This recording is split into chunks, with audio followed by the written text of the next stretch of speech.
ვინ იქნება ხაშურის მერობის კანდიდატი ამ საკითხზე ქართული ოცნების გუნდში მსჯელობა მიმდინარეობს. მუნიციპალიტეტის მოქმედი მერი დარწმუნებულია, რომ მმართველი გუნდის ნებისმიერი კანდიდატი, ვინც საარჩევნო ასპარეზში ჩაერთვება, კონკურენტს სრული უპირატესობით დაამარცხებს. რაც შეეხება მის შესაძლო მეორე ვადით წარდგენას თვითმმართველობის არჩევნებში, ჩიტიაშვილი პირდაპირ პასუხს თავს არიდებს, თუმცა აცხადებს, რომ მერობის გაგრძელების სურვილი ნამდვილად აქვს.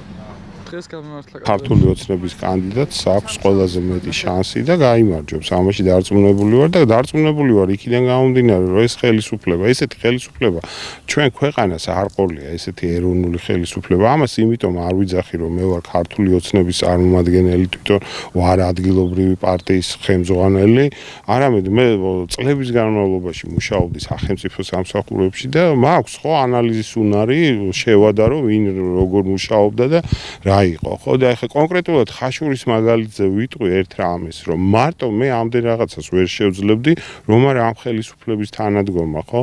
10 წლეულებია ხაშურში არაფერი არ კეთდებოდა და ეს ამდენი პრობლემა იმიტომ არის დაგროვებული და ეხლა კეთდება ეს ყველაფერი, ესეთი მასშტაბური პროექტები, ხო? ეს ამ ხელისუფლების დამსახურებაა და სწორად მიდის ეს ქვეყანა განვითარებისკენ. ბოლოს კითხავს, თქვენი სურვილი არის თუ არა, რომ იყაროთ კენჭი მერობის კანდიდატი? სურვილი ყველას აქვს. მე მგონი, რომ თავისი რაღაც დაწყებული პროექტები ბოლომდე მიიყვანოს და ასრულოს და ამ სურვილს უნდა ახლდეს ის, რომ დაინახო, რომ ხალხს აქვს სურვილი, რომ შეინიყო და გარდა ამისა გუნდის თანადგომა გჭირდება, ხო? როცა ეს ყველაფერი იქნება ერთობლივად, კი ბატონო, მე თანახმობ.